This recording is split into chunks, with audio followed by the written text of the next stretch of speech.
So let's start our session for today. Let me just present my screen.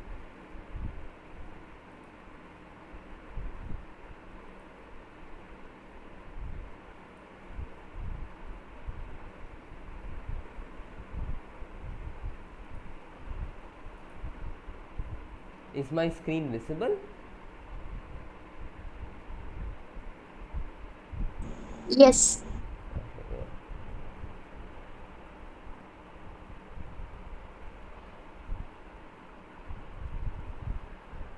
So let me introduce myself once again.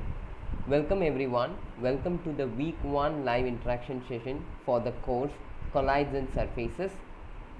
This course is offered by Professor Basav Raja M. Gorappa from the Department of Chemical Engineering, IIT Madras, under the NPTEL program. I am one of the course team members who will be conducting the live interaction session for this course. My name is Pratyumnan and I am a PhD research scholar at the Department of Chemical Engineering, IIT Guwahati. So let me just jump in and ask as a very first question of what do you actually get or what strikes to your mind when somebody says the word collides?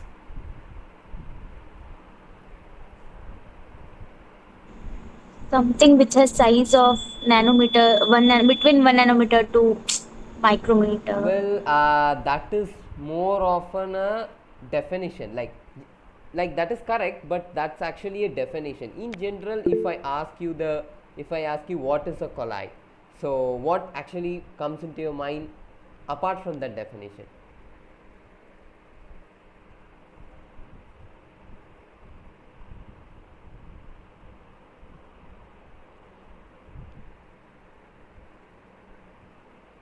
So when we just say, let's say I do not know the definition of a collide, of what actually a collide is, and let's say someone comes and speaks to me and uses this term collide.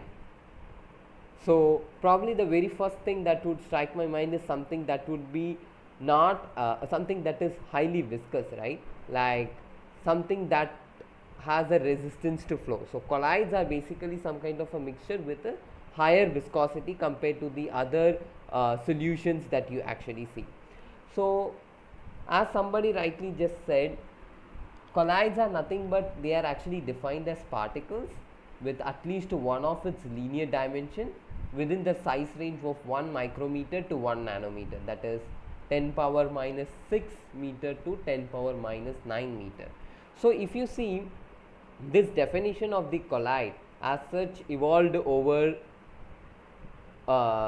as we study. So in the elementary level, it is actually said that the colloids are nothing but they have the particles which has something in the dimension of 1 micrometer to 1 nanometer.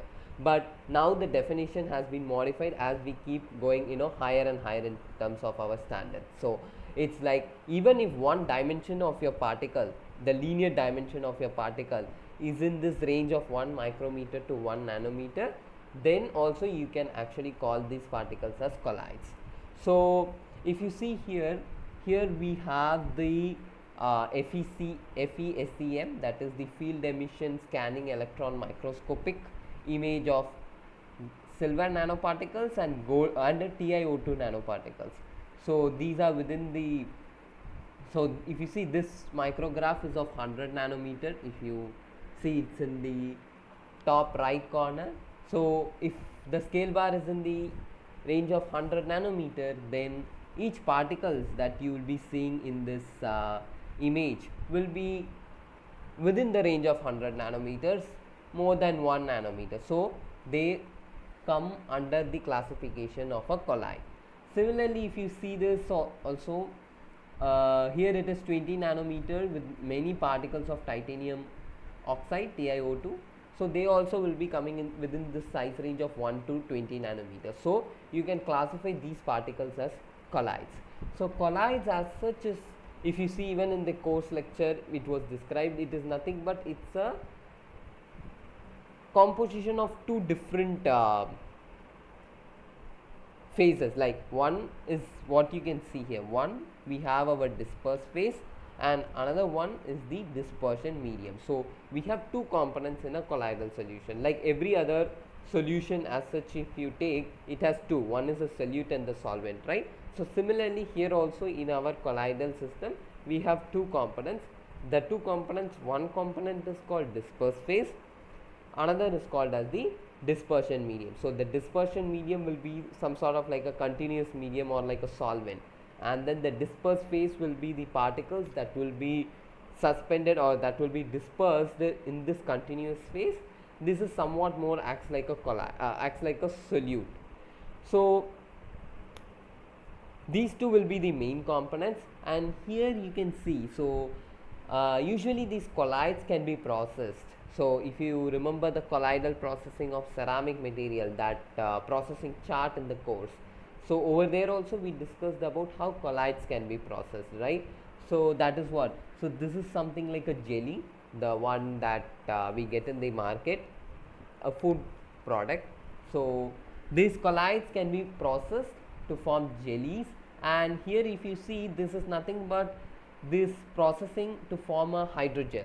So the hydrogels are nothing but the colloidal solution, when you process them, the chains will, the molecular arrangement will happen in such a way that you can it will happen in such a way with a lot of pores present in between them. It will be a very porous network structure with a lot of water content. So the spaces in between these chains of the molecules will be occupied by the water content. So these colloids, as you see, will actually connect themselves, the molecular chains will connect themselves in such a way, like will self assemble more, not all the time, but yes, in some examples they usually self assemble to form a porous network structure and with a high porosity, and these pores will be occupied by water molecules, and they can be used in electronic circuits, in drug delivery application. Yeah, these two is something that I am very familiar with. One is the drug delivery, another one is the electronic application, and many more. So they, here if you see, this is something that was developed by MIT. So the hydrogel, which are stretchable, so they can be used for sensors in human beings, and yeah, for human beings to detect the hand movement and other functionalities. So coming to the classification of colloid, so before we move on to the classification of colloid, we have to speak about one more important thing, that is nothing but the colloids as such. As I said, it is nothing but it is a composition, or it constitutes of your dispersed phase as well as the dispersion medium, right? So it's actually a homogeneous distribution. So at a macroscopic level, or like when you have something in a beaker, and then if you check at that macroscopic level through the naked eye, it is a homogeneous dispersion. So what we mean by homogeneous dispersion is, if you take the if you take a particular part of a sample from, let me just show that. So yeah.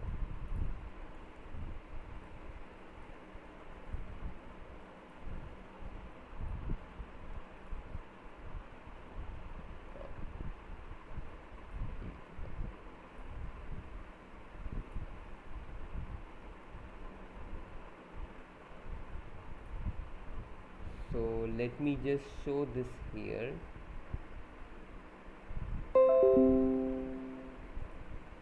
Or let me just show in PPT.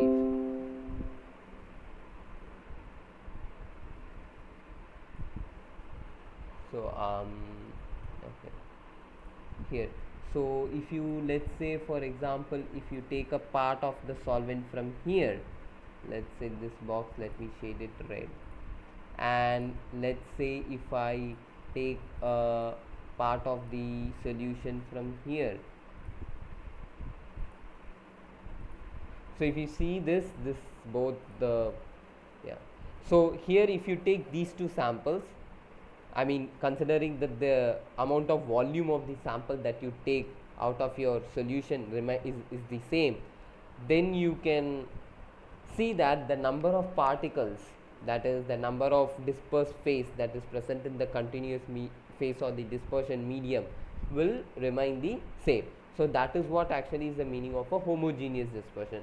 But at the same time, if we go at the microscopic level, so since these particles are actually dispersed and they don't form a true solution as such, so over there if you go and check, let's say you go at a very microscopic level and check, over there you can actually see that these are not a homogeneous, they have two different, one will be the continuous phase, that is your solvent type, and another one will be like the solute type, that is your dispersed phase. So that's what is the main thing. It's a homogeneous dispersion on a macroscopic scale, but a heterogeneous dispersion on a microscopic scale. So this is what is basically of a colloid. So if you see even in our lectures, Professor Basavaraja also has covered the same thing. This is just like we are having a recap of what we have actually seen. It's just like a quick brush up for the concepts that we have learned.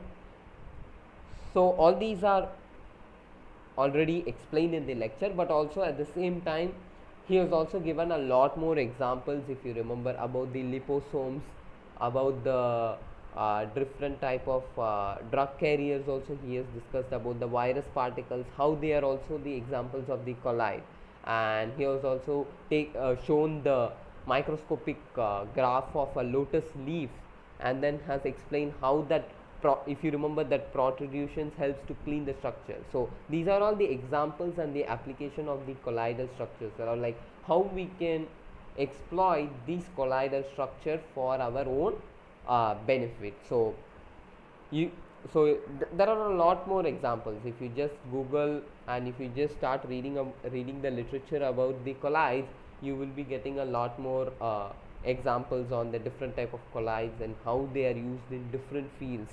So these colloids have application in variety of fields, starting from uh, sensors, electronic sensors, drug delivery, energy storage too.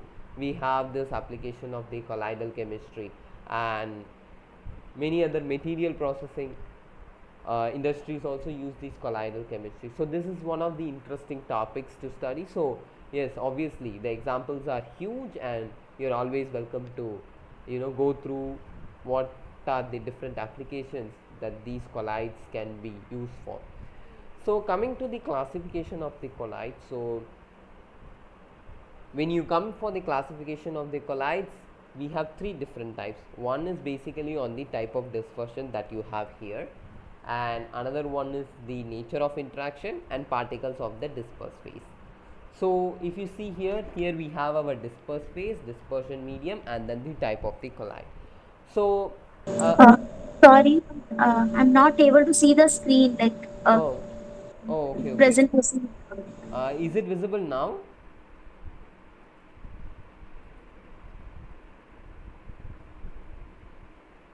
Excuse me, is it visible now? No, actually. Just let me come here. From my side, it's okay. From Oh, my side, I can see.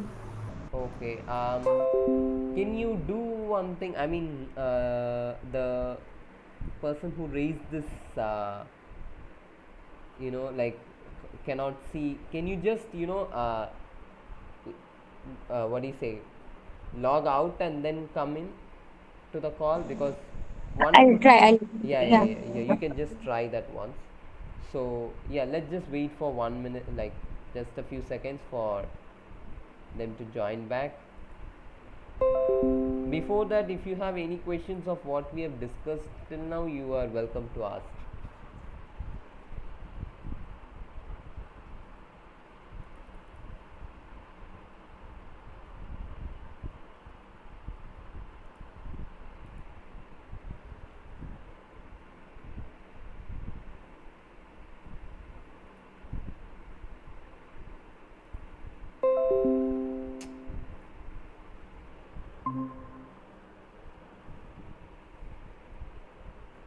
Yes, now it is visible. Okay, yeah, sure, sure, that's fine.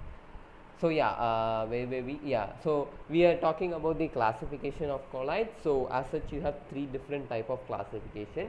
So let's first focus on the type of dispersion. So the classification of the colloids based on the type of dispersion, that is the dispersed phase and the dispersed medium. Based on that, we have different type of colloids. So here if you see, let me just come back to now. Also it's visible, right? If I come out of that presentation mode. Yes. Yeah, sure. So thank you. So here you can see, we have in so we have three different phases. One is the gas, and another one is the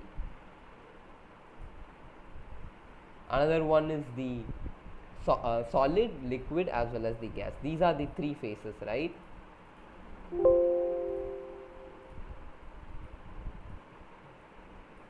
So one we have is the solid, liquid, and gas. So these are the three phases, and out of these three phases only we are going to classify them as dispersed phase or the dispersed medium. So if you do this permutation combination of the dispersed phase and the dispersed medium, how many possibilities you can come up with?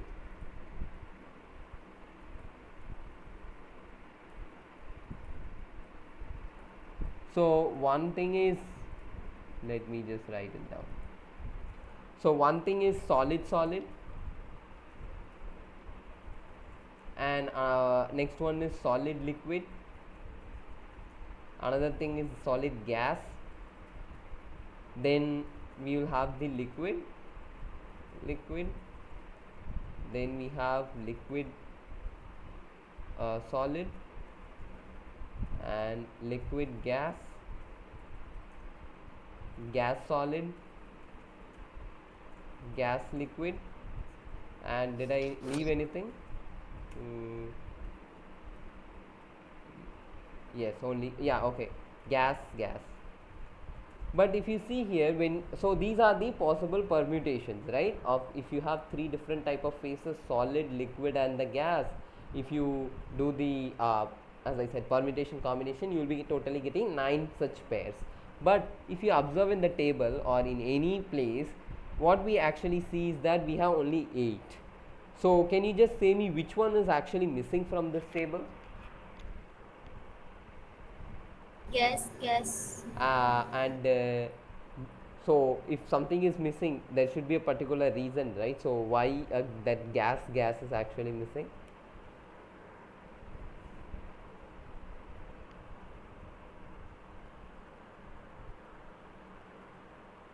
It might be forming homogeneous Yeah. microscopic level as well, so it Hmm. cannot Yeah. be classified. Yeah. So that's right.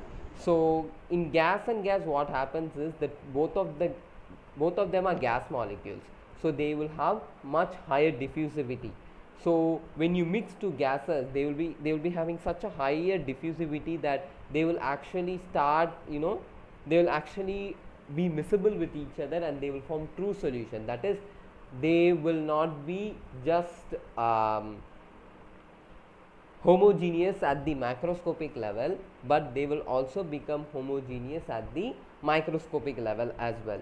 So that is one of, so since it forms a true solution, it forms a homogeneous mixture both at the macroscopic as well as at the microscopic level.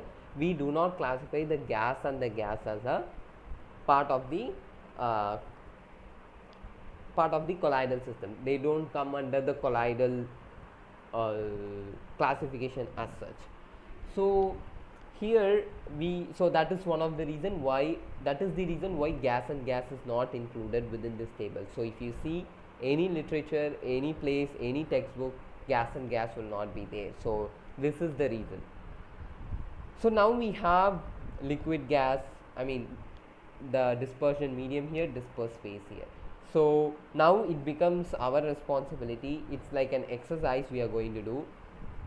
We are supposed to fill this table right now. So the audience are supposed to tell me the name of the type of the colloid which has this dispersed phase and then this dispersion medium.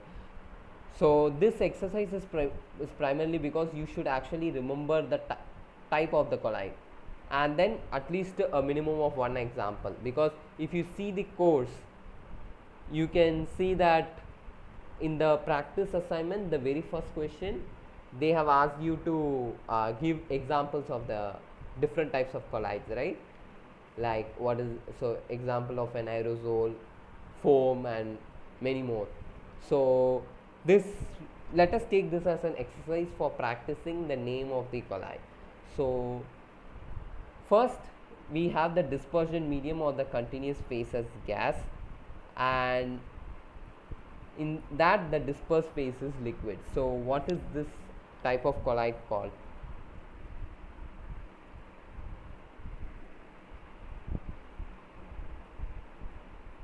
Aerosol? Yeah, and any example? One example, anyone?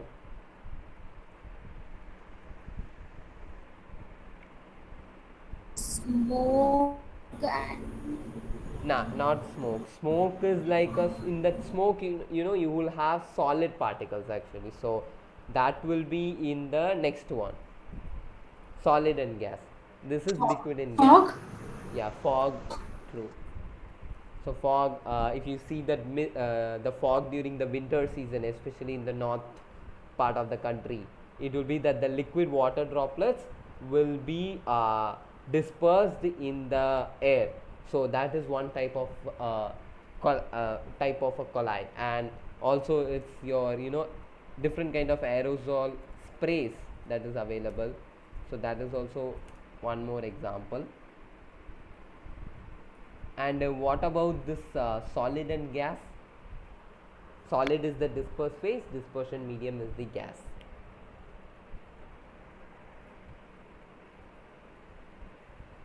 here the smoke will. Yeah, but what is the name of that type of colloid? Smoke is the right example, but name?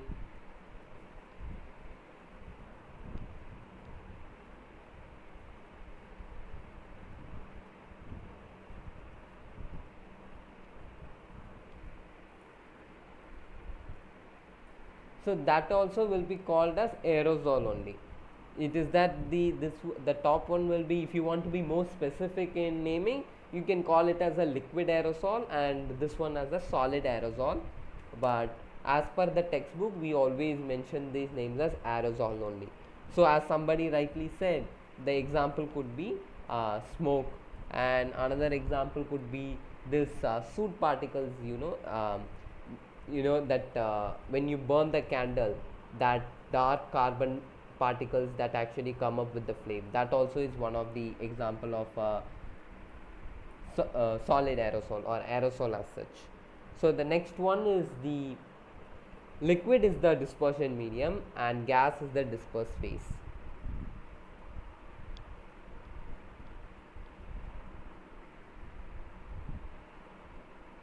Foam. Yeah, foam. An example? Example of a foam. Whipped cream. Yes, correct. Whipped cream or some kind of shaving creams also.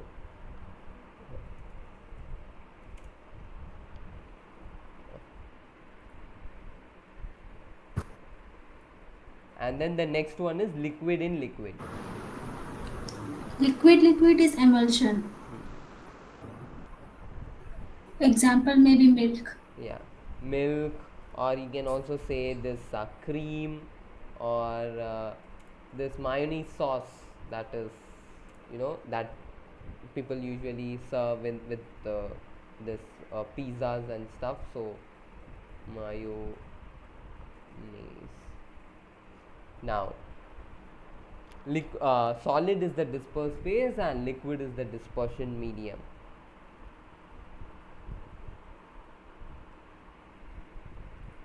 Solution. Sol. Sol, yeah, sol. So you are supposed to remember this. So yeah, it will. So it's just that better if we have a practice on this. And what do you think could be the example? Example Paint. of, yeah, paint. Ink also is one more example. And then colloidal gold is also one good example, something that is related to uh, I mean, colloidal gold is usually used in many of the applications within the laboratory as well as in the industries also. So yeah, that is one good example of sol. Then comes is the where the dispersion medium or your continuous phase is a solid and then the dispersed phase is a gas.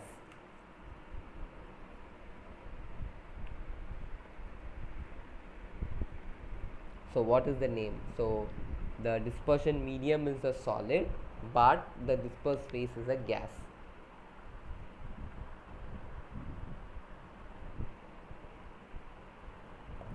Name?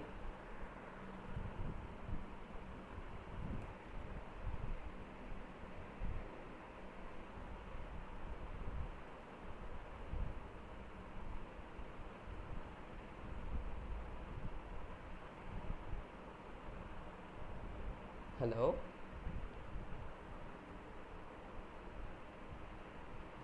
Yeah, I can remember an example, but I'm not sure about the Yeah, name. okay.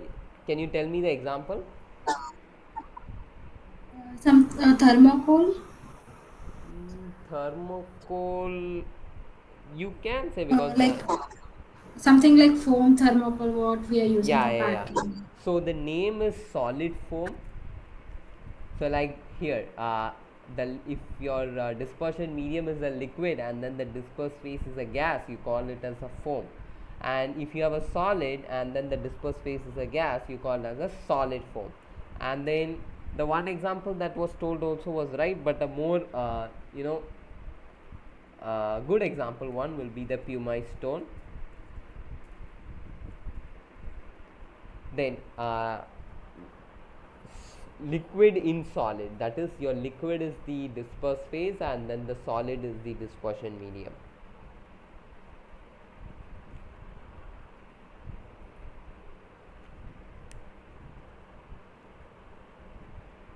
Gel. Yeah, gel. An example for gel, you can say the gel that we use, the hair gels and all, that is used, the cosmetic products, and also butter. Cheese is also one more example which you can actually call it as a gel. Then the last and the final one is the solid.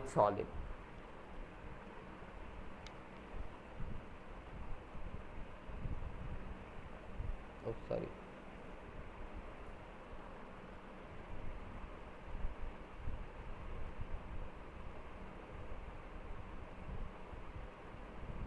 So what is the name of a solid? It's simple. It's like here, if solid is the dispersed phase and the continuous phase is a liquid, we call it as a sol. So if both are solid, then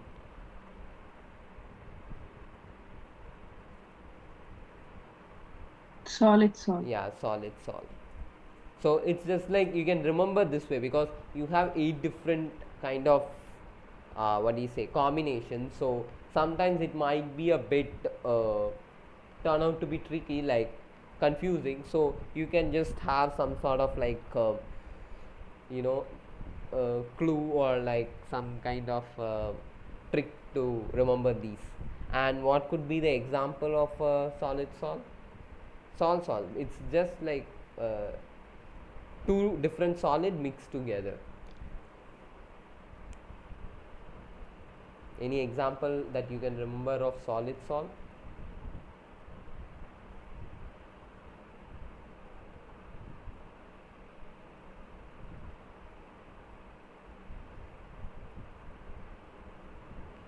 Ceramics.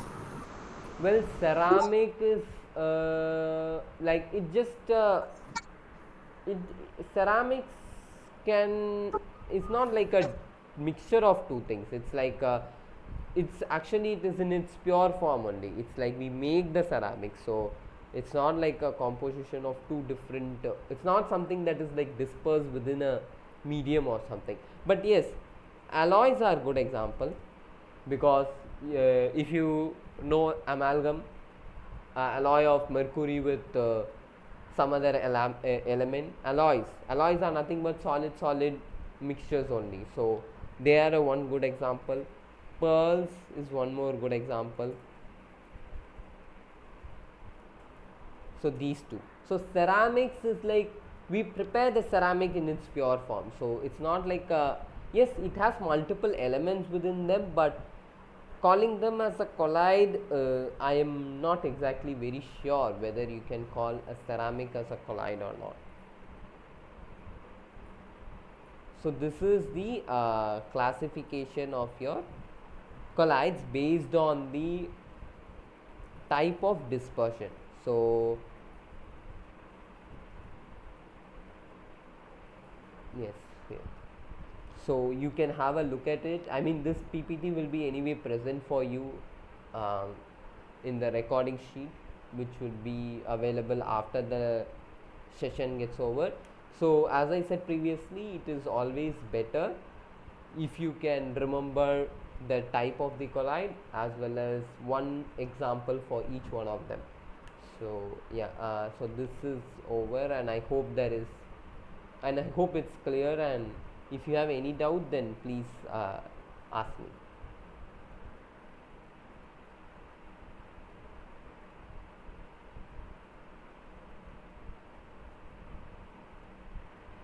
It's clear. Okay, yeah. So let's move to the next one. That is basically these two are also classification only, but then these classification are based on the nature of interactions.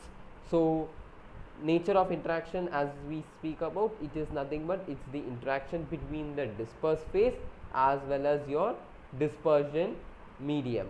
So how far your two components is going to react or is going to, what do you say, miscible with each other, or how they are going to favorably interact with each other, is what forms the basis for this classification. So first one we have is the lyophilic, and the second one is the lyophobic. As such, whenever we get this name, philic means liking, phobic means phobia, afraid, fear. So lyophilic as such means that there is actually a good interaction between both your dispersed phase as well as the continuous phase. They both have a liking towards each other. They form a good miscible what do you say, suspension or a dispersion. So these three terms, dispersion, suspension and solution, over here all means can be alternatively used. However, they do have different meanings depending upon the size of the particles. So lyophilic meaning is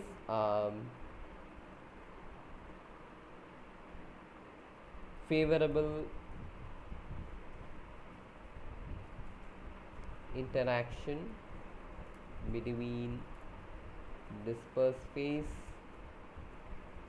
and dispersion medium.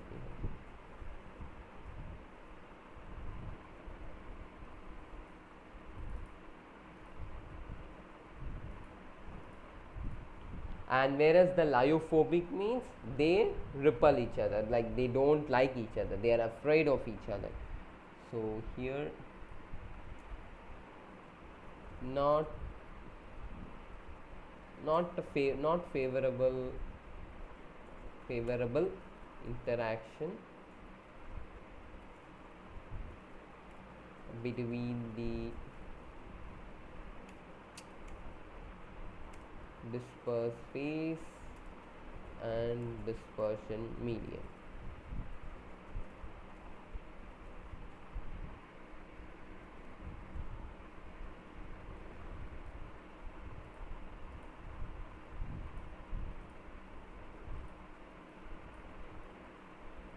So if the dispersion medium as such in these cases, if it is water, we call them as hydrophobic, hydrophilic. So I hope you are aware of the terms. So hydrophilic means water liking, hydrophobic means water repelling.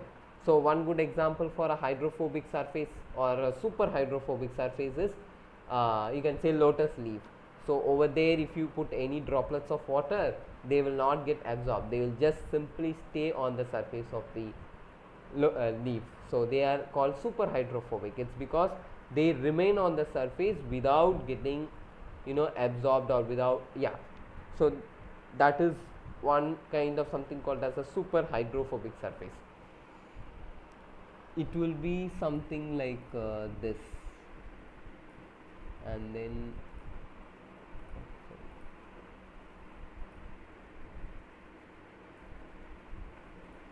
it will be something like this.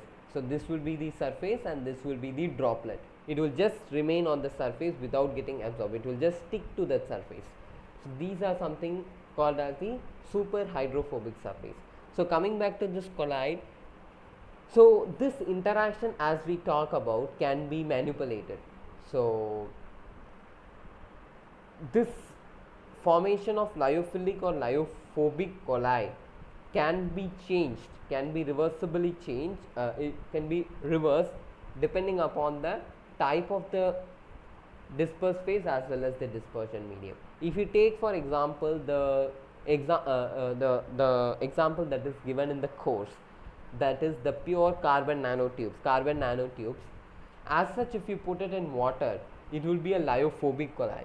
They will not get dispersed at all, they will just settle down at the bottom, they will not form a proper good dispersion, they will just aggregate because their cohesive forces will be much greater. The interaction forces between the two CNT tubes will be much greater compared to the interaction between the CNT tubes as well as the water, and they all will settle down at the bottom like aggregates. But whereas if you functionalize that surface with let's say for example some sort of an oxygenated group like carboxyl or some kind of hydroxyl groups, so over there they will favorably interact with water because they can form hydrogen bonding. The water molecules, the oxygen group can form hydrogen bonding with the water molecules and they will be form a miscible mixture.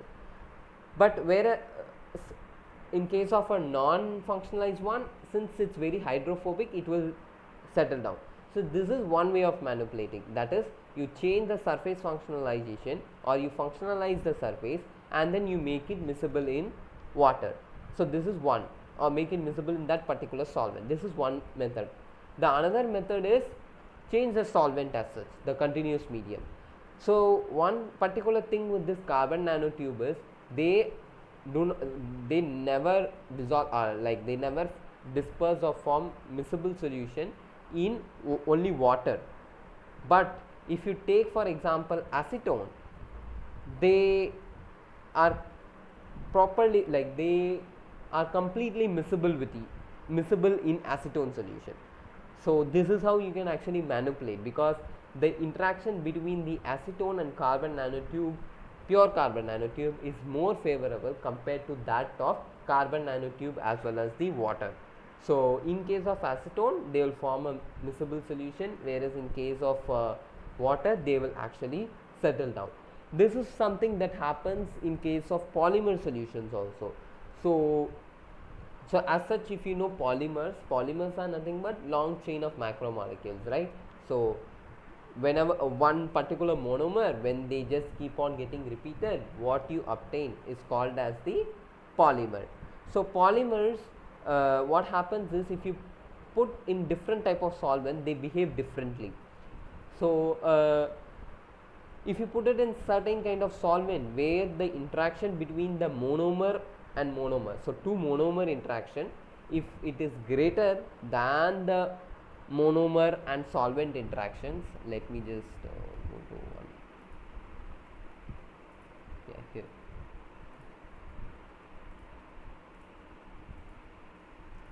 So if your monomers and monomer interaction, if it is much greater than the monomer solvent interaction, then they will, what happens is that the polymers will actually, wrap up, they will coil up each other, they coil up together.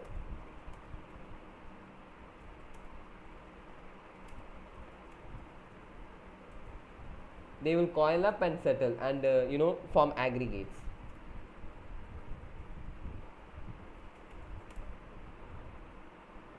So that is why, when you are doing some sort of a polymer processing, over there we call these kind of solvents as a very poor solvent.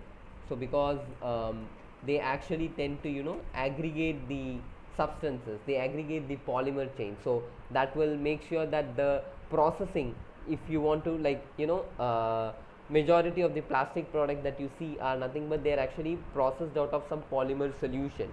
So if you dissolve a particular polymer in a solution and then let's say they coil up and aggregate, so then the processing will not be uniform, right? So if the processing is not uniform, your plastic product that comes out of that particular machine, any kind of processing machine that you use, will be very ununiform, will have very loose properties or very bad properties, and cannot be like sold out in the market.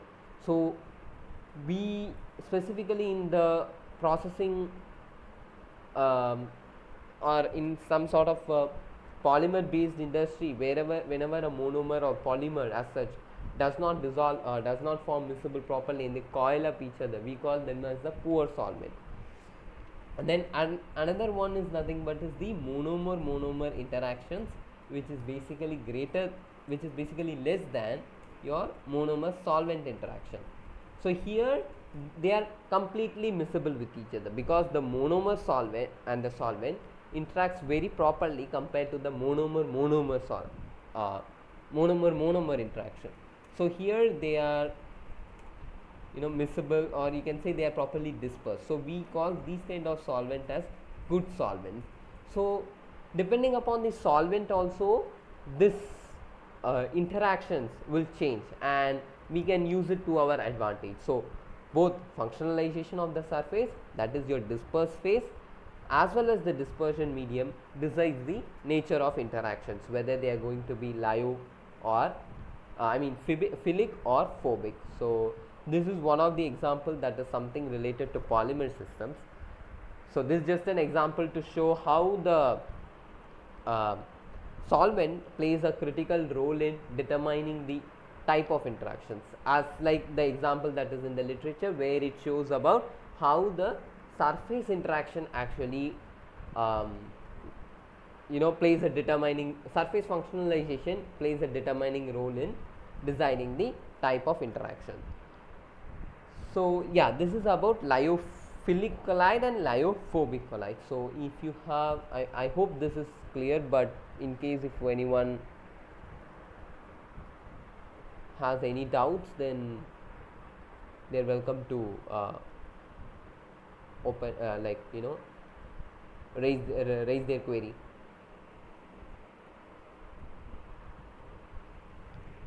Yes, any doubts?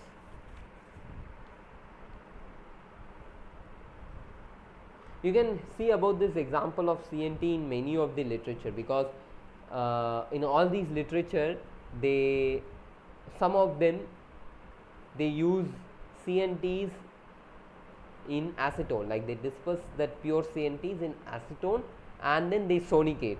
So once you do what do you say, once you mix this CNTs in acetone and then you sonicate, they will form a miscible dispersion. But in case of that, if you do it with water, whatever you do, stirring or sonication, or even if you do probe sonication also, it may not be helpful in completely what do you say, making the CNTs miscible with water. Of course, probe sonication can break the particles, but again they will settle down at the bottom of the container or vials which you use to sonicate. So I hope there are no doubts. Okay, then let's go to the particles, the third type of classification, that is nothing but it is the particles of dispersed phases. So the third classification is on the particles of dispersed phase. So first one you have is the multimolecular colloid, macromolecular colloid and association colloid. So these are all, as I am repeating again, these are already discussed, but we are just having a recap and some sort of something like extra of what I am adding to this lecture, and these are all something quite important. So we are actually having a revision of those concepts that was taught in the class. So the multimolecular colloid is nothing but it is the basic example, or the definition is nothing but the solid particles that is present in the liquid or dispersed in the liquid. So first thing, so this pure CNTs thing that we have discussed now is also a example of a multimolecular colloid, or any kind of hard spheres, hard spheres that if it is dissolved or if it is miscible in some kind of suspension, that is also an example of a multimolecular colloid. So example is nothing but CNTs in any solvent, and another one is hard spheres in liquid. Any hard spheres, any kind of like gold nanoparticles, those are also hard spheres only. I mean, those are also spherical particles, those that are dissolved in that particular solvent. I mean, sorry, not dissolved, those that are dispersed in that particular suspension, or that of the dispersion, is also an example of a multimolecular colloid.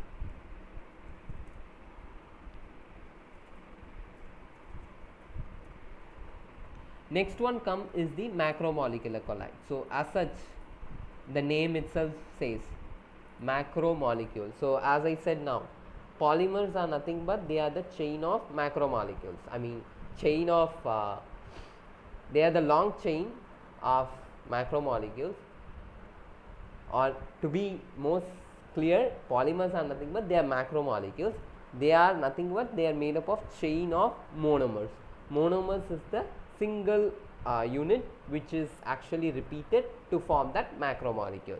So any kind of dispersion of polymer in any solvent is nothing but is the macromolecular colloid. So if you remember, there is one kind of pyramid or a triangle type diagram in the course. So over there, if you see, you can actually see all these three different type of colloid. One will be at one particular vertex where you can see the multimolecular colloid example. Then at another at the top of that pyramid, you can see the polymers which form the macromolecular colloid, and then at the other vertex is something that you have is the association colloid that we will say. So macromolecular colloid, as the name describes, it is nothing but polymers in solvents, hopefully good solvents, as we discussed now, so that they don't coil up.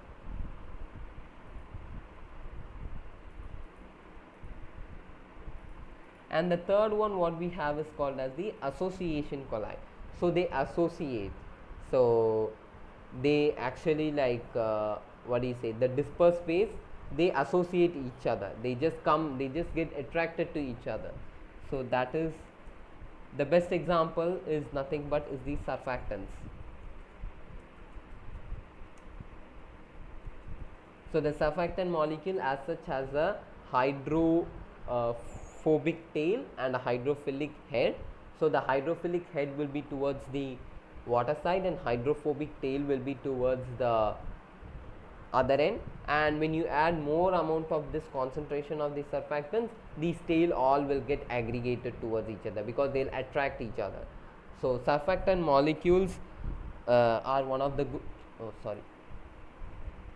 the good examples, and association colloids are nothing but molecular aggregates as such. Association, as I said, they tend to come towards each other. Molecular aggregates.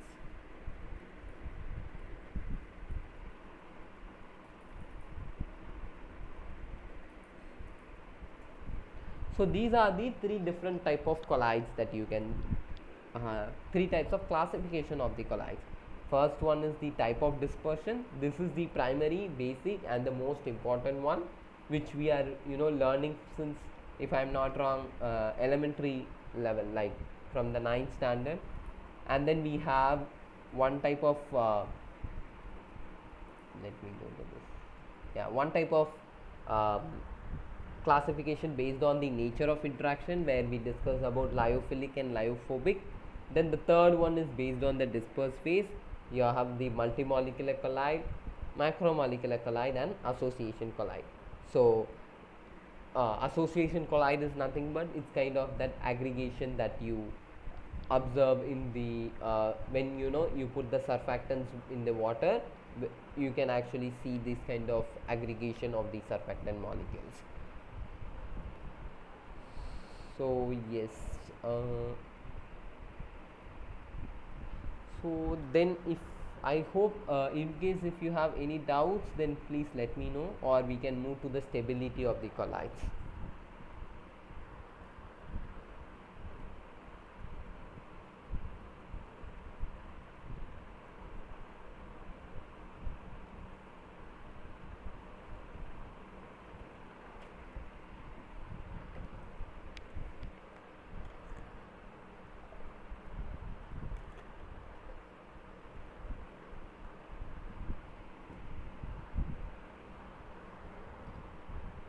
So colloidal stability, it's something like what we discussed about that pure CNT example. So in one case it was stable, I mean it was miscible, it was properly dispersed in the suspension in water.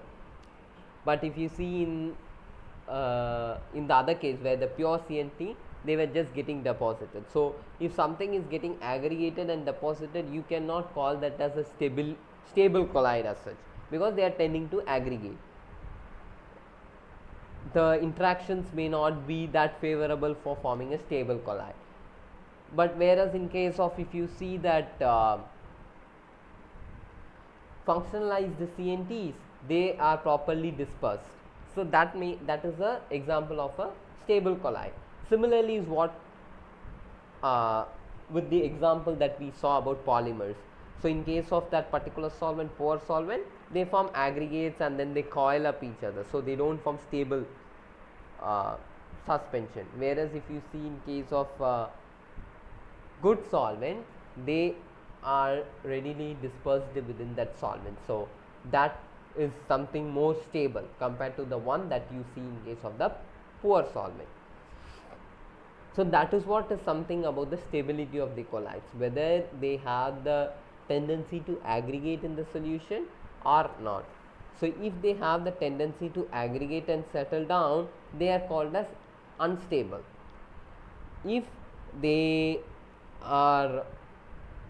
do not form any aggregates, if they are properly dispersed within the dispersion without not negligible, with negligible, not majorly, but with very little amount of aggregation, then also we can call it as a stable colloids.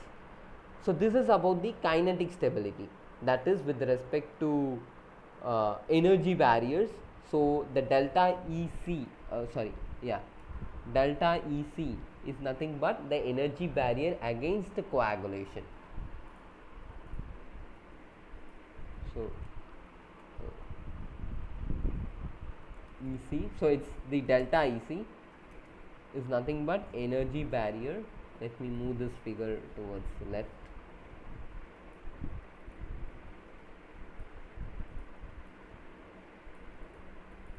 The energy barrier against coagulation. What is the meaning is that how much in this is that energy barrier which can actually prevent that coagulation from happening. So if the energy of that particular molecules is less than that kBt, or if it is in the order of that kBt, then all the molecules will get settled down and then they will form aggregates. Something that what you see here, they are kinetically unstable, right? Whereas if they are greater, if the energy barrier against that coagulation is much greater compared to a kBt, that is the thermal energy that is available for the molecules within the system, then the molecules will not tend to aggregate with each other and they will remain suspended in the they will remain suspended in the continuous phase without forming much aggregates, unlike in case of the kinetically unstable colloids. So yeah, and R is nothing but is the distance of separation.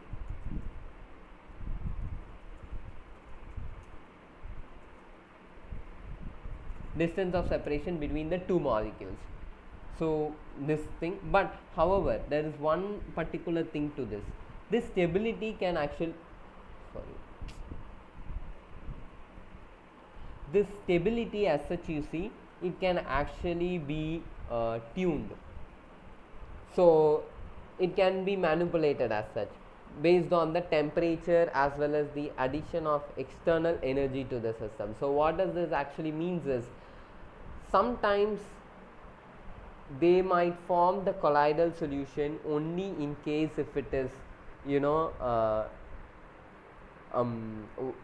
if under some kind of stirring or some sort of energy that you provide externally to the system.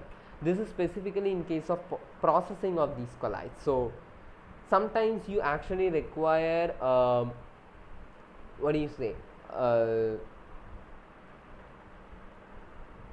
a static condition for them to remain in the colloidal state or for them to form a colloid, because if you provide more energy either in the form of a stirring or something, so the temperature, the thermal energy that will be available to them will be more, and then that will basically that will result in the colloid not being so stable. So they will destroy the interactions between them, and then it won't be a stable colloid as such. So this stability as such can be tuned with temperature or with the additional external energy to the system. So this is about the stability of the colloid. Next, after this is what we are going to solve some problems, but before that let me just discuss quickly about the source synthesis and then the characterization. So these colloidal particle as such, if you see, can be synthesized through multiple methods. You can check the lectures over there. Professor has clearly described about the nano precipitation method. Excuse me, just a minute, like sorry for Yeah, interruption, sure, sure. but when you were discussing about the stability, Mm. so I guess the positive y-axis is for repulsion, right? Yeah.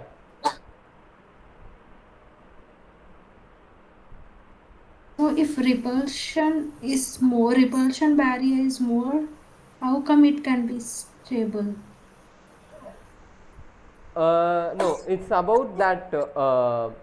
So delta is delta EC is can you just unmute? Yeah.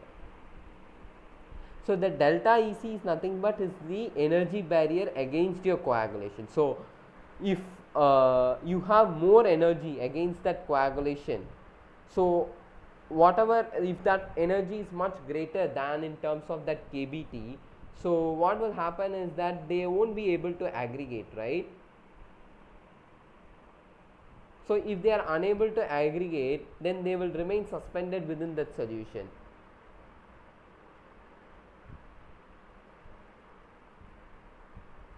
Okay, what is delta here? The the distance between separation. Yeah, yeah, no, that is yeah, that one is, yeah, the So if like I am thinking in the way like if two particles are coming too close because of steric repulsion, it should okay, repel each it should other. move apart. Hmm, hmm, They hmm, should move apart. So that means they are stable. hmm. Yeah, that is one more yeah, actually that is in that particular range, right? So here what we are discussing is that what do you say, r much greater than the delta.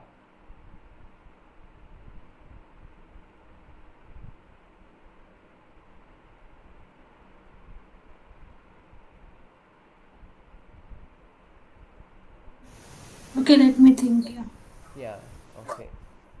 I hope that was clear, but anyway, let me also give it one more look about this delta and then that repulsion parameters. So, coming to the characterization of colloid, you have much about that particle shape, density, particle size, and yeah, surface charge density and grafting density. So in this week we will not discuss about the grafting density, we will only discuss about the first four: particle size and shape, particle surface area, and then the specific surface area of the particle, and then the surface charge density. So let us solve some problems based on this surface area, so that we will get much clear picture, because that discussion has been extensively done in the course. So since this session is supposed to be for, it's a kind of a tutorial session, let's now start solving this problem. So the first question is given uh, to you. So let me read out loud. So the first question states that if a sphere of 2 centimeters, so let's take a big sphere of 2 centimeter, is broken into larger number of spherical particles. So you are just using some kind of mechanical force or mechanical action on it to make it to break it into larger number of spherical particles in such a way that the diameter of each particle is 8 into 10 power minus 7 meter. Then what is the total surface area of the new particles that will be formed? And yeah, one more thing that is missing here: assume that the assuming that the particles have density, that is the assuming that the newly formed particles have density 900 kg per meter cube, then uh,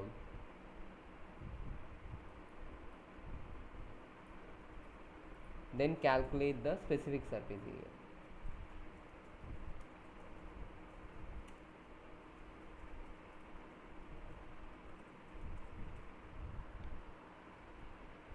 So give it a try before we solve this, because it's simple. It's just that you have a sphere, you are breaking it.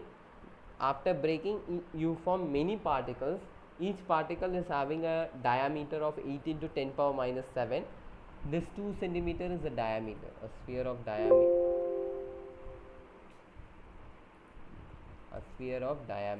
2 centimeter, and then you are breaking it into much smaller particles with each having a diameter of 8 into 10 power minus 7. Now you are supposed to calculate the total surface area of the new particle, and then take the density of these as 900 kg per meter cube, and then calculate the surface area, specific surface area.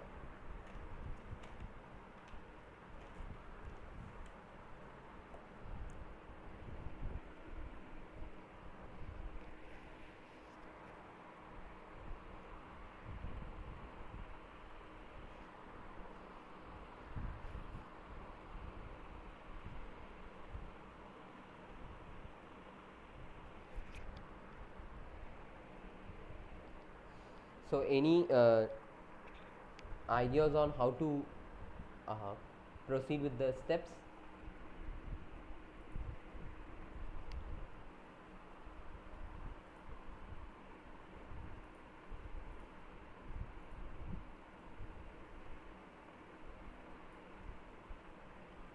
Let me just write the given data. So in the meantime, please solve that question. Try solving it. So diameter of sphere is 2 centimeter, and diameter of one particle that is formed is 8 into 10 to the power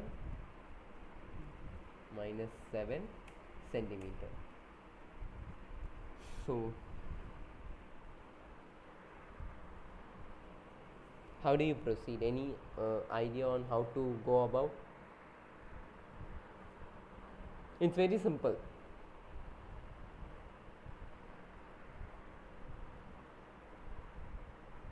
So I can give you a thought, like it's about what do you say, conservation of volume. You need to conserve the volume in that sphere before it is processed, and after it is processed, then you can get the then you can actually calculate the new surface area.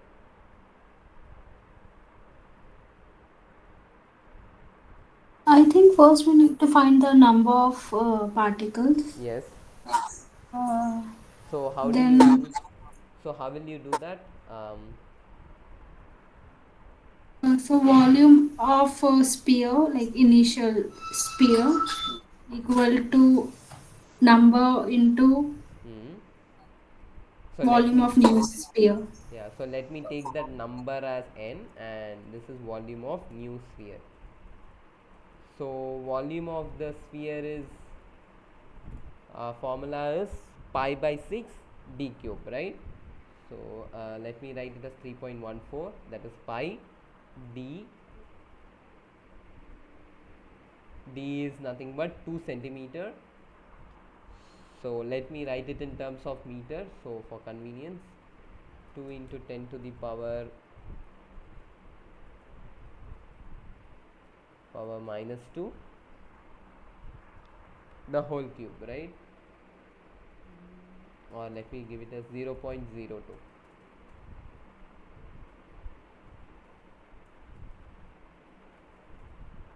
So this is the volume of the sphere, and volume of the new sphere that we obtain after breaking it will be 3.14 times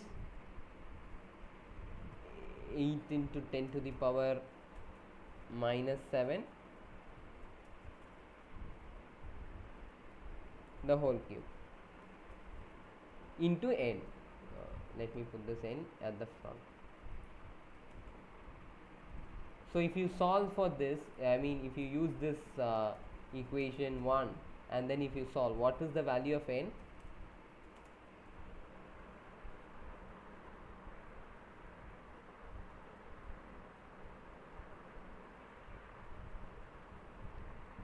Value of n.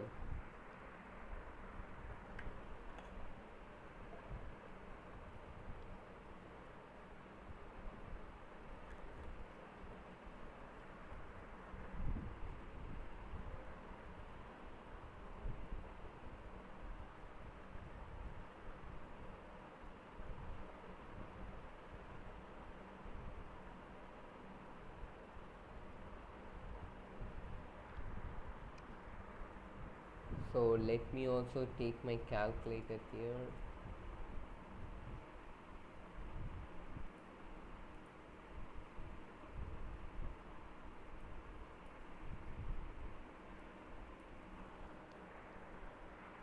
It's like 0.015 into 10 power 24.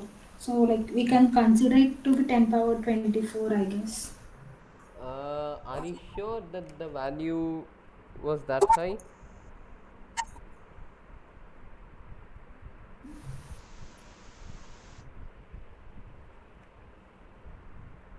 No, because I have a value of 1.56 into 10 power 13, 1 3.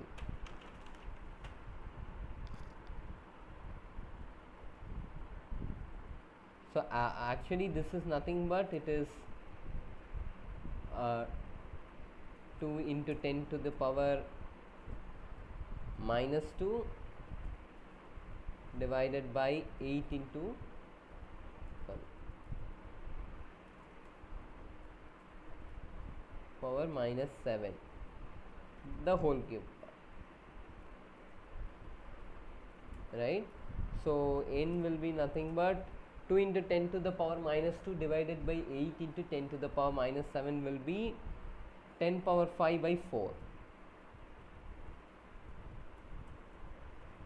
Sorry to interrupt, Yeah, but I have a doubt. Like, volume of sphere is 4 by 3 pi r cube. So, when we are finding volume of sphere, we are doing 3.14, which is pi, but 0.02 cube. Like, yeah, yeah, yeah. I'm getting it like. Okay, this should be divided by 6. That's my mistake. Actually, we are taking here not in terms of radius but in terms of diameter. So 4 by 3 pi r cube. Let me just write this here. 4 by 3 uh, so pi, let me write it as pi times r cube, right? So r is nothing but d by 2. So d by 2 times d by 2 times d by 2. So this will get cancelled. So 2 and 2 will go with this 4, and then that 3 into 2 will be nothing but pi d cube by 6. Are you able to get it? Like, or let me just check whether I can use the jam board here. Yeah, okay. What I think is like you did not make second like the new sphere into meter. You just took it like 8 into 10 power minus 7. Oh, okay, yeah, It yeah, should yeah, be 10 fine. power minus 9. So this is 8 into 10 power minus 9. Okay, just a second. I'll clarify that one for somebody who was asked at a new Jambo.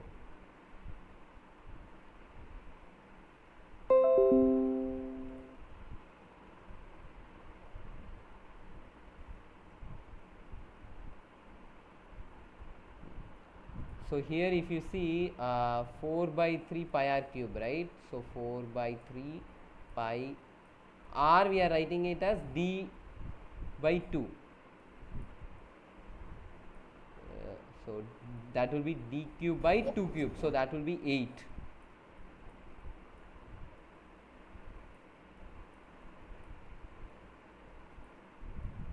So this 2 and this 2 will go with 4, and then it will be like pi d cube by 6. So I hope you are able to get it now why we wrote pi d cube by 6 here. Is it fine? Yeah. Yeah, okay. So yeah, this is correct. So it will be 10 power 7 divided by 4. So what is the value of n coming if it is 10 power 7 by 4, the whole cube?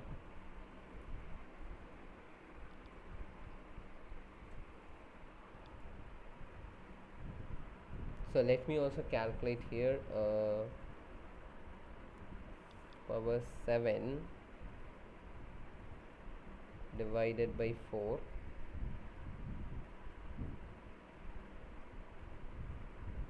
It will be 1.5625 times 10 power 19.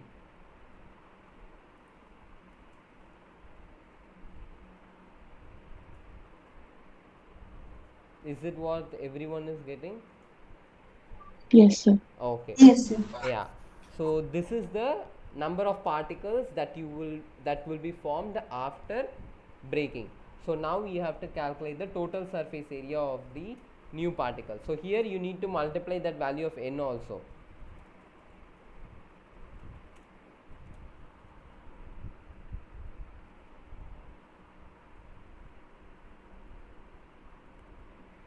So that will be nothing but n times your what is the surface area of a sphere? Pi d square, 4 pi r square. So r is nothing but d divided by 2, that the whole square. So 4 times pi times d square by 4, 4 and 4 will get cancelled to form pi d square, right? So n into 3.14 times d, which is nothing but 8 into 10 to the power minus 9,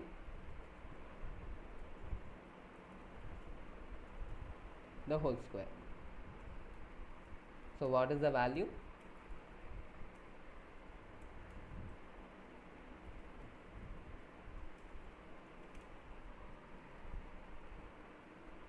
So since this is a huge one, let me use my personal calculator.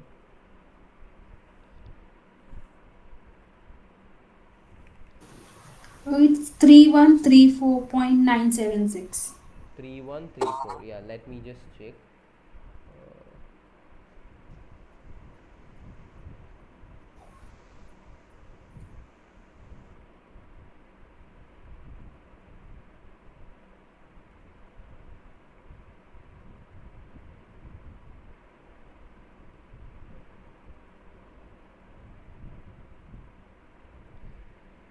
How much is coming? 31?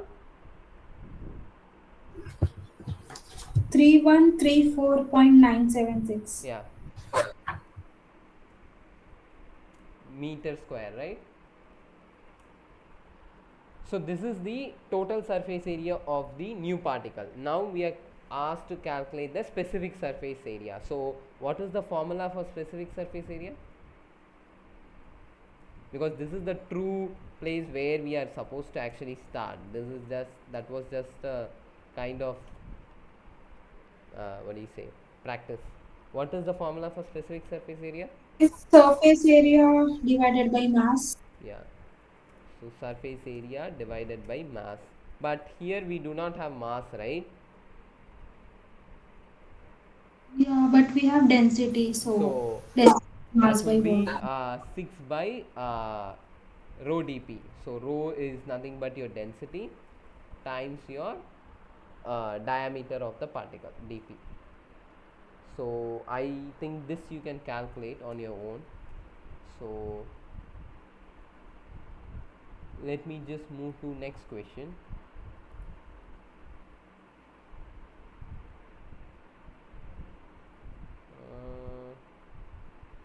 This also okay. Let me just cut this.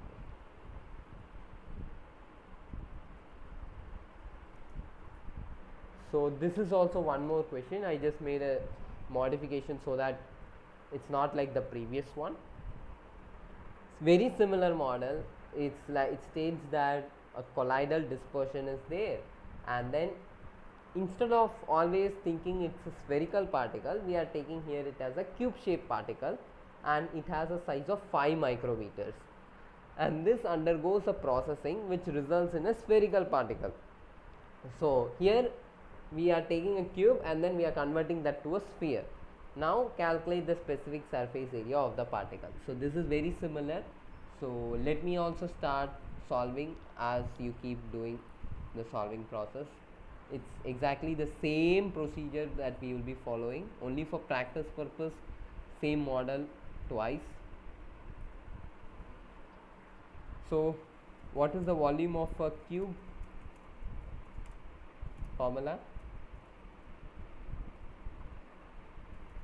Yes, in volume of a cube.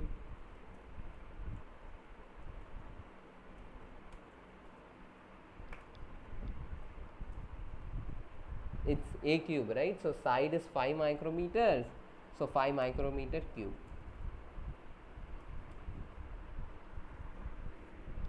So that will be, let this be like that, then you are going to get one sphere out of it. So volume of the sphere is nothing but pi by 6 d cube, so 3.14. d we do not know, so let me write it as d cube by 6 pi db cube by 6. So again, conserve the volume, conservation of volume. So if you do that, then you will be getting the value of d as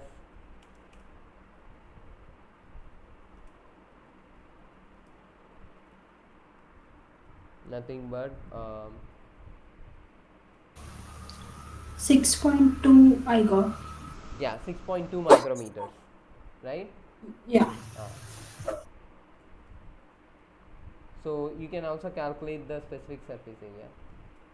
If you have got the d, then go for that specific surface area calculation. So yeah.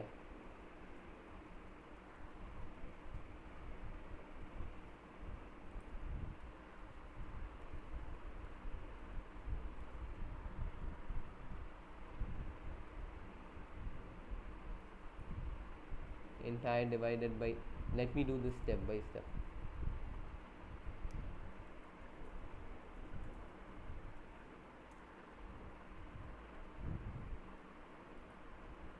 So this total, so d cube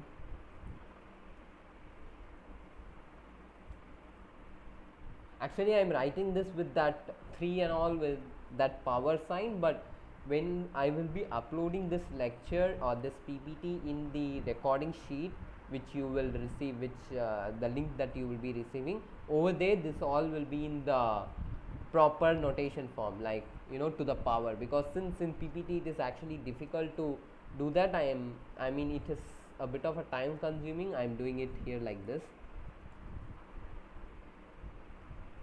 into 6 divided by 3.14.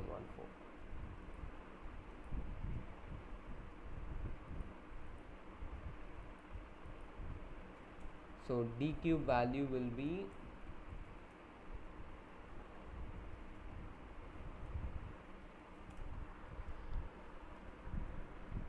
'll let me just calculate. Is it possible to calculate here? I don't think so.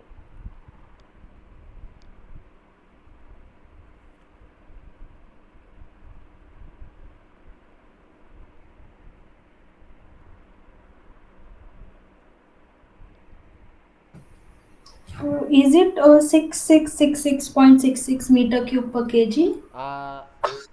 Okay, have that, because I do not have an answer with me. I will also be solving with you. Let's check.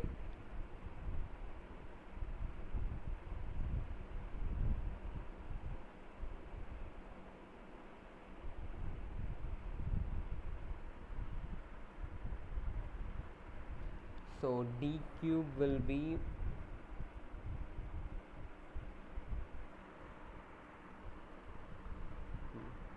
2.38 into 10 to the power minus 16.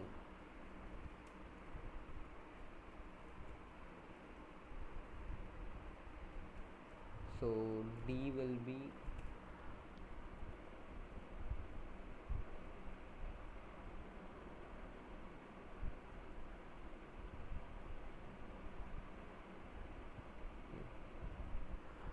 6.2 micrometers. So if d is this, then specific surface area will be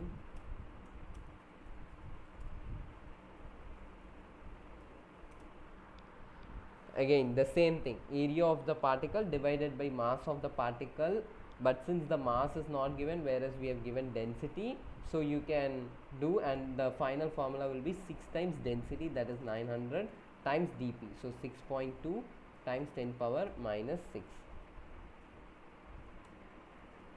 right? So let me just calculate.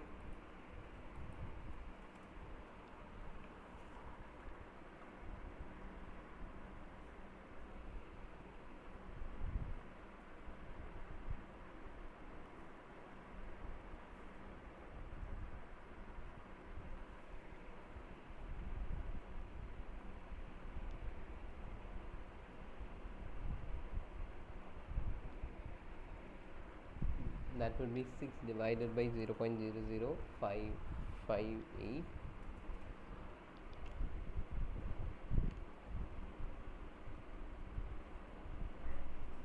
uh,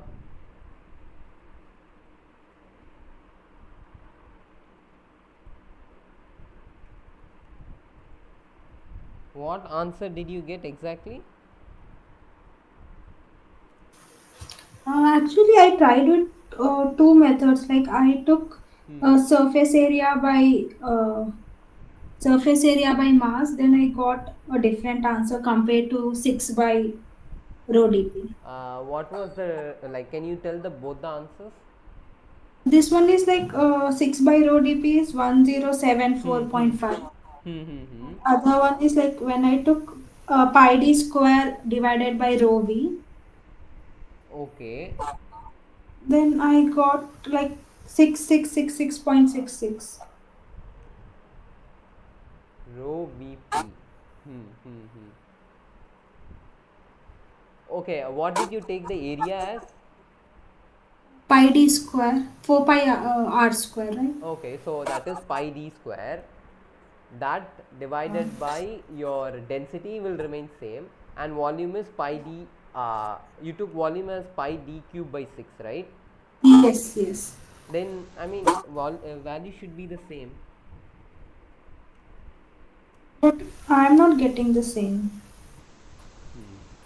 No, because at the end of the day, you will just what do you say? Strike off that d cube in the numerator and sorry, d square in the numerator and d cube in the denominator. So it will be, and pi will get cancelled. So again, you will be getting 6 by rho dp only. So it's just that both the formulas are same only, but that 6 by rho dp is a modification of that pi d square by rho pi d cube by 6.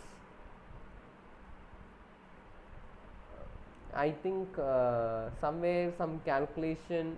I mean, you can just check over the calculation, or you can, if possible, you can also post it in the chat. I think it is possible to tag image also here.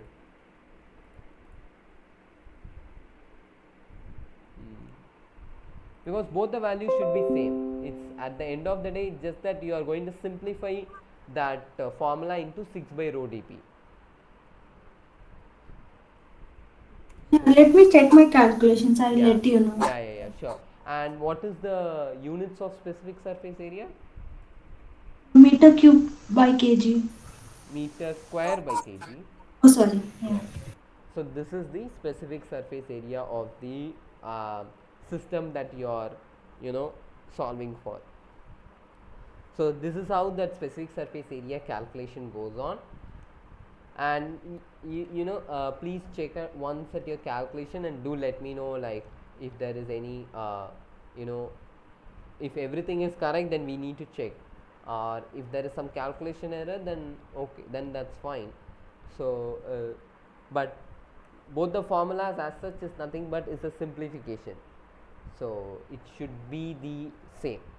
So this is how you calculate the specific surface area. So let's move on to another problem. Yes. Oh, okay. Just a second. This is also calculation of specific surface area. So before we come here, let's go to some other different type of problem. Yes, this one. So here, question number 4. Here it states that calculate the density of the colloidal dispersion if the density of the suspending medium is 1500 kg per meter cube and the density of the dispersed phase is 2250 kg per meter cube. Assume that the mass fraction of the particle is 0.8. So you are asked to calculate the density of the colloidal dispersion.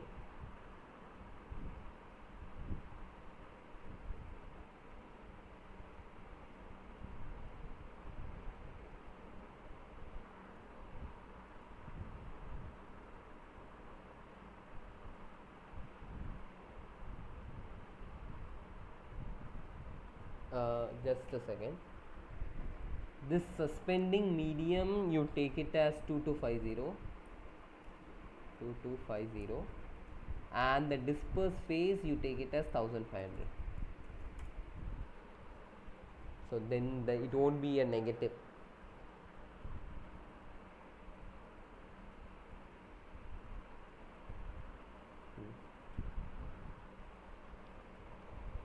Actually, these are my own frame questions, so sometimes the values get a bit here and there shaky. So yeah.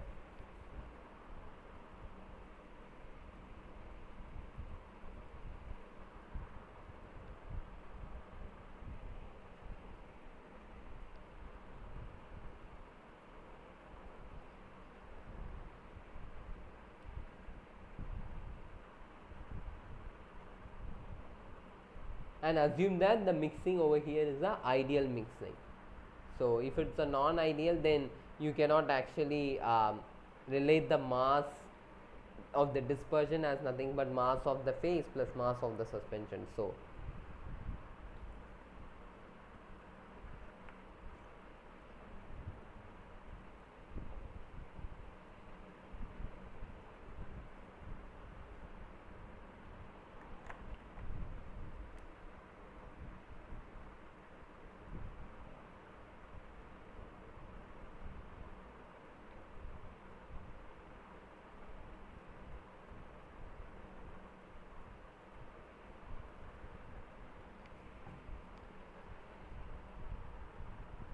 how do you solve this?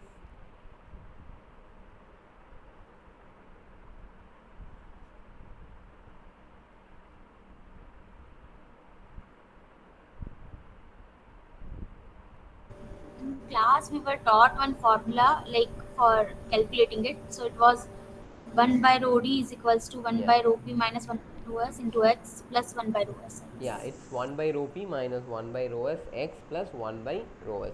So you can directly substitute here, but just for the sake of all the people who are like within this live interaction session and who are unable to attend, I am going to derive the formula here rather than just having it in my mind. So that might take a few minutes, but yeah, you can progress and tell me the answer of what you're getting once after you solve. So here we assume ideal mixing.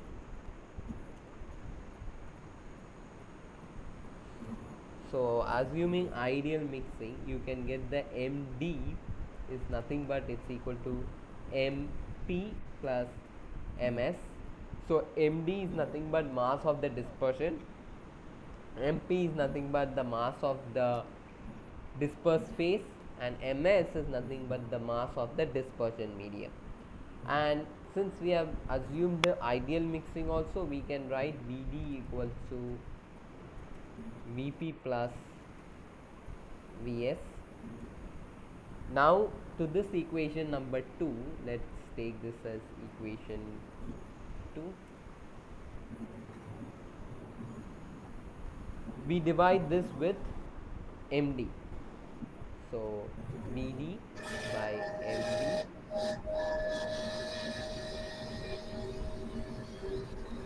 VP by MD plus Vs by MD.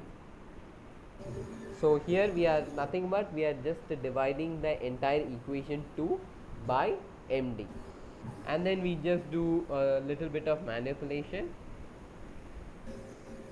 We write this Vp by MD as Vp by MP into multiplied by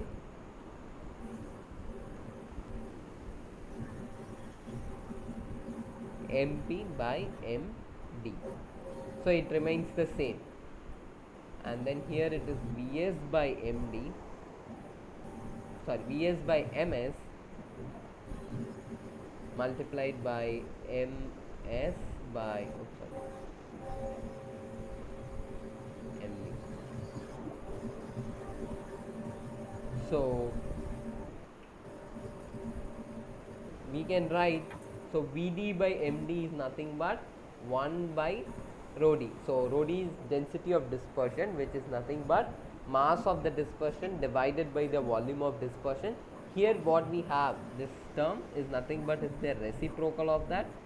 So we can write this as 1 by rho d, 1 by rho, that is density of dispersion, is nothing but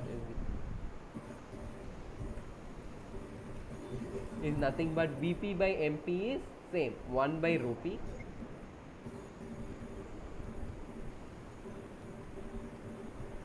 times Mp by Md, that is the mass of your dispersed phase divided by the mass of the dispersion medium.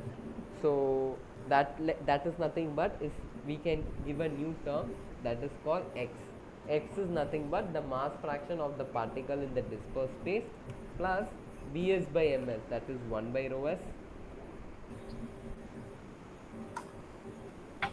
times Ms by Md, that is mass fraction of the suspension medium in the dispersion. So which is nothing but, since we have assumed the ideal mixing, so Mp by Md, so this is, we can take equation 1 now.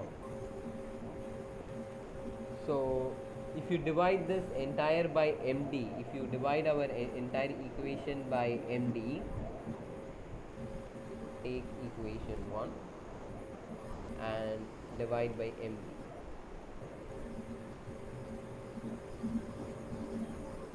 So then you will get 1 equals to, we have already given Mp by Md as x plus what you will have is Ms by Md.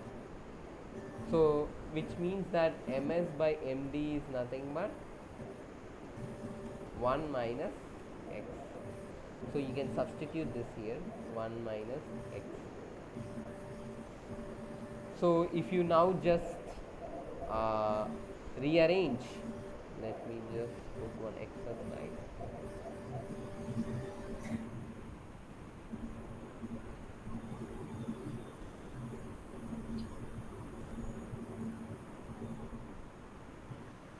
What you will get is 1 by rho d is equal to 1 by rho p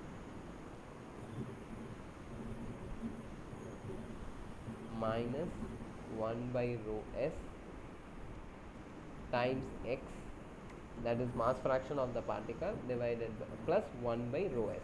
So this is the formula that was actually derived even in the class. So since you know, remembering this formula might be, I mean, you can actually misplace this rho s and rho p. It is better to remember the definition and then solve. So now it is simple. So 1 by rho d is there and 1 by rho p is 1500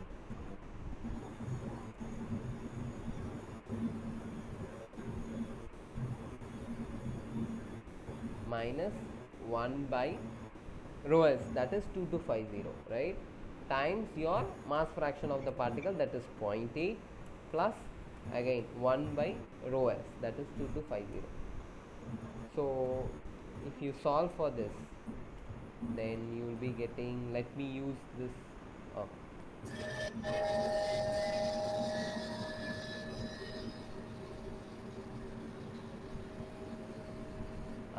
somebody's mic is, can everyone unmute your, can everyone mute your mic?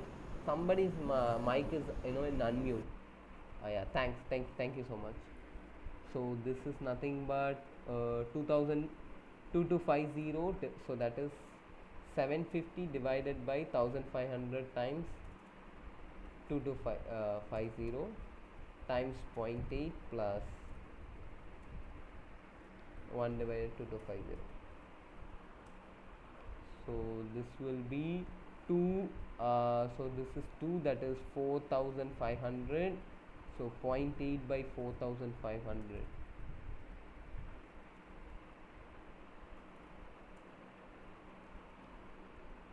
Okay.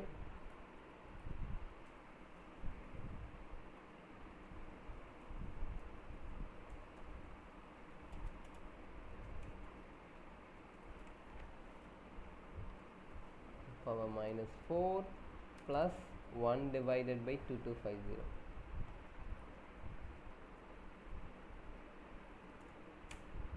.44.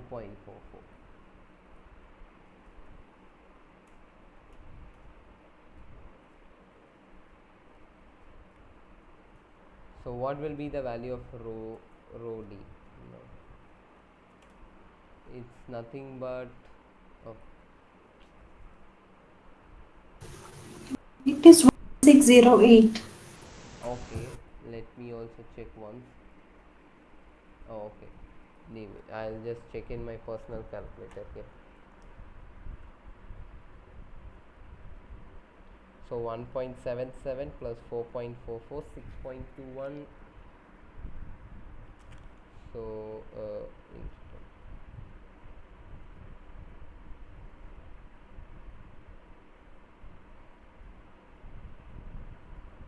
so what is the value of rho d? 1610.3059 kg per meter cube. Is it anywhere different from yours, or is it the same?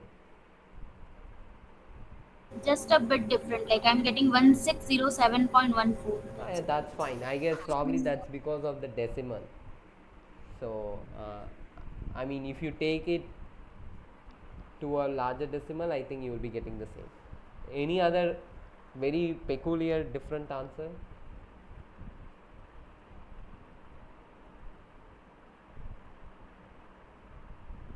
No, right?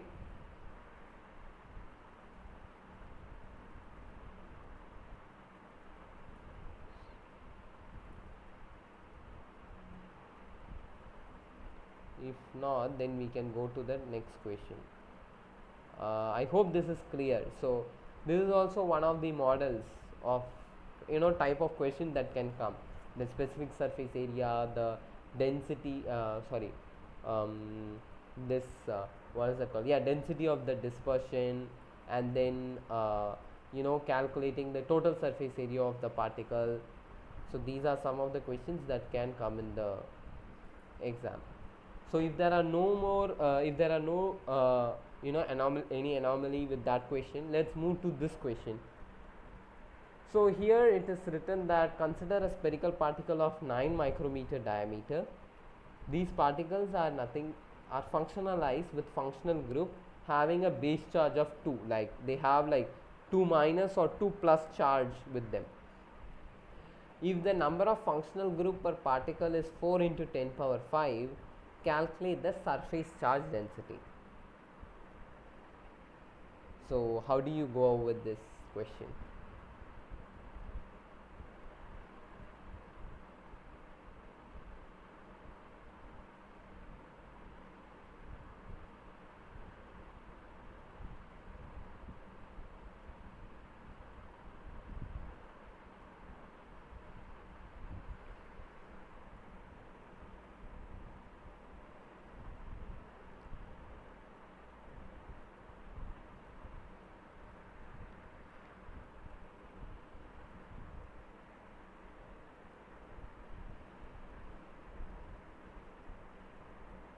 Like in class, only the simple formula was discussed, which was rho c is equals to q divided by pi dp square. So Yeah, total so charge divided yeah, yeah, correct, correct. divided by pi in diameter ka. So that's what we are also going to do now. So surface charge density, this is nothing but it's usually the charge that gets developed on the surface of the particle. So this is so the charge that is present on your surface of the particle is nothing but it's called as the surface charge density. One of the ways to determine the surface charge density is through something called as zeta potential, which we will be learning in week 2 lecture. So we use so that from there we can calculate this surface charge density, and then we can tell what I mean, that will give the amount of charge that is present on the surface. from that we can calculate the surface charge density. So that is nothing but q into pi times d square.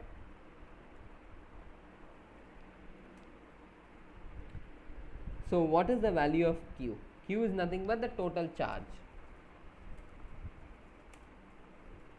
What is the value of q?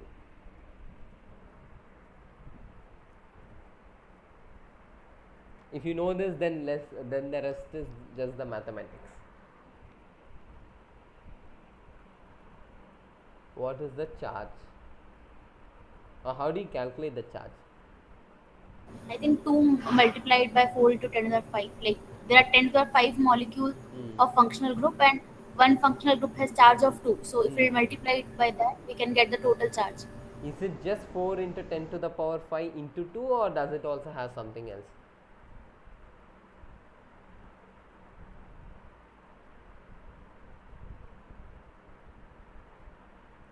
So it is carrying some charge, right? So that charge will have its own this thing. So it will be, you have to multiply that with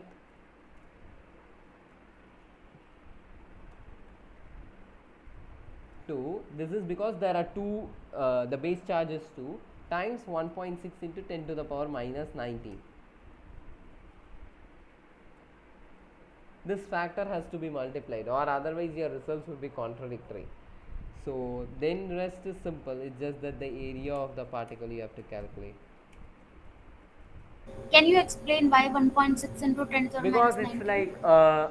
like if you see the charge as such, that is nothing but it's like the electrons, right? So you cannot just multiply 2. It's not, 2 is not it's just the absolute value. You also need to multiply that with the charge of the electron that is present. So that is the reason that 1.6 into 10 power minus 19.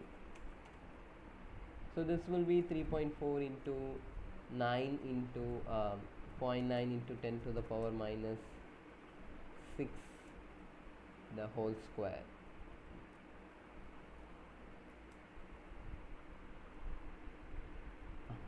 So if you calculate, you will get the surface charge density as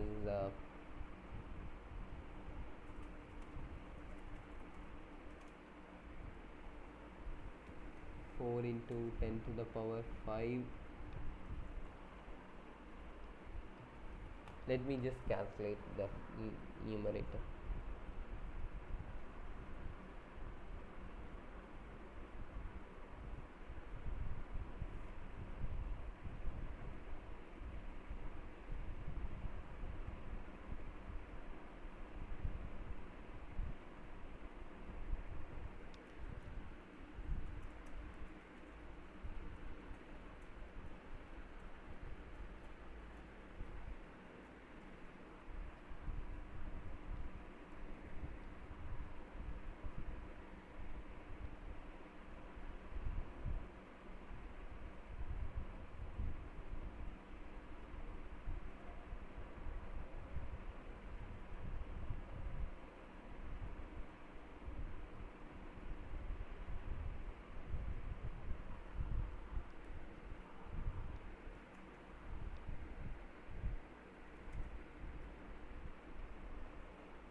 Units will be coulomb per meter square. So is this the same answer that you are also getting, you guys? Yes. So this is what is how you calculate the surface charge density of the particle, and the units is important. It is coulomb per meter square. So yeah, this is done. I hope there are no doubts with this question. So here the trick is only that 1.6 into 10 power minus 19. So because that charge what it will be having will also have that particular factor. 2 is nothing but it's an absolute value. So you need to also multiply that 1.6 power into 10 to the power minus 19. that many coulombs is present in this amount of charge. So if it is 1, it is 1 into 1.6 into 10 power minus 19 coulomb. So charge is actually expressed in coulombs, right? So 2 is the absolute number.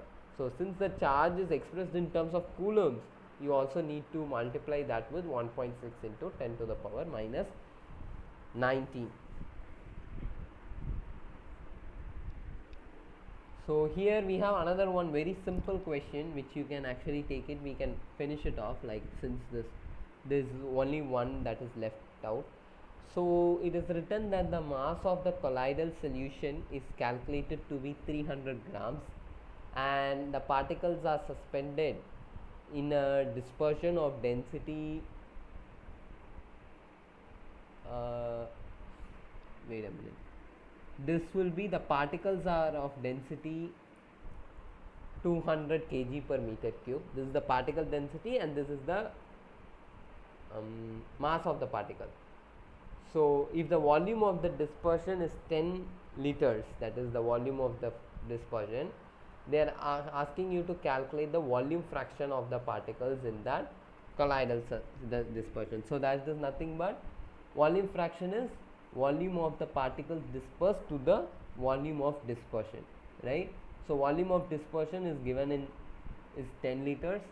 Volume of a particle you can calculate mass by density, and if you divide that you will be getting the volume fraction of the colloidal of the particles in the colloidal dispersion. Let me just write.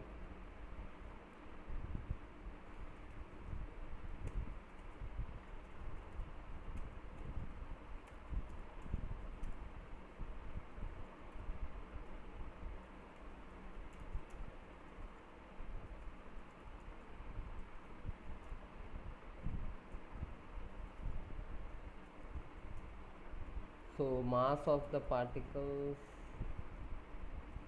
you can take this as mass of the particles in the colloidal solution.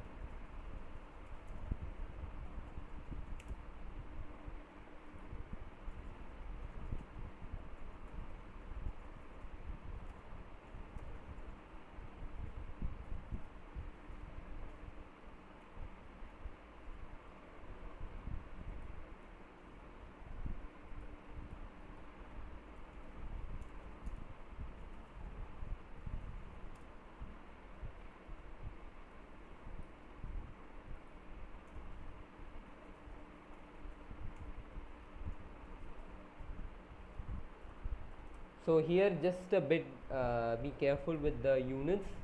So that is the main purpose of this question as such, the units. Volume of the dispersion is given as 10 liters. So here you have to convert it into meter. So 1 meter cube is nothing but 1000 liters. So 10 liters will be 10 by 1000.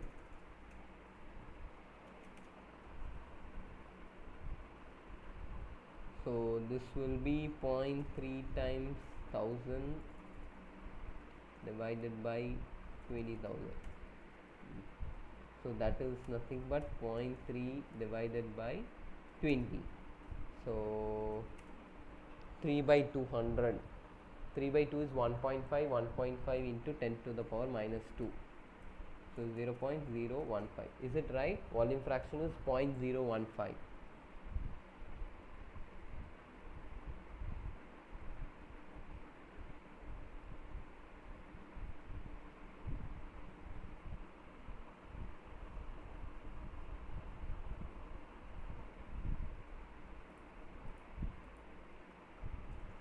I hope it is correct. Volume fraction.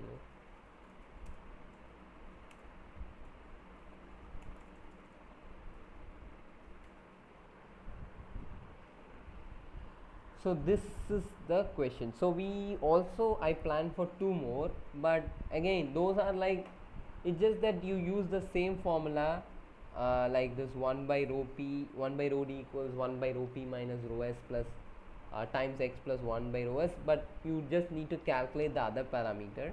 Similarly, there was also one more question where you have to just calculate the specific surface area, but over there the mass was given rather than asking us to use the formula of 6 by rho dp. So these I will just leave it here. Even in the PPT also this will be remaining as a question. You can always take up, solve, and uh, come up. And then this is actually one good way. Question number 3, you can actually validate, helps you in validating whether the formula that you are using, 6 by rho dp and then area by mass of the particle, if both the answers are same or not. So that might be one of the best way to check, but I don't know whether it will be the same. So you can try this and then come up in the next class, and I will take up this question in the next class and solve. But apart from this question number 3, question number 5 is just direct, so that's just for practice purpose. And yeah, I think that's all for today. So let me just stop presenting. Yeah. So if you have any doubts, then you are welcome to ask right now, or I if not, I can conclude the session.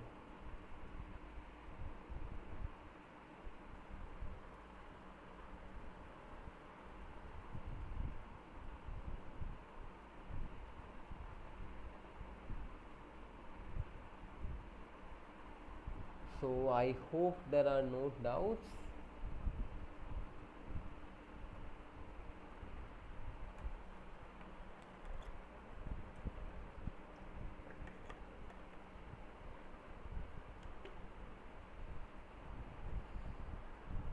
So can I conclude the session for today? Yes. Okay, yeah. Yes, sir. Thank you. So let me conclude. So thank you for joining for the week 1 live interaction session. So our next live interaction session will be on 4th August 2024 at the same time, 5 p.m. to 7 p.m.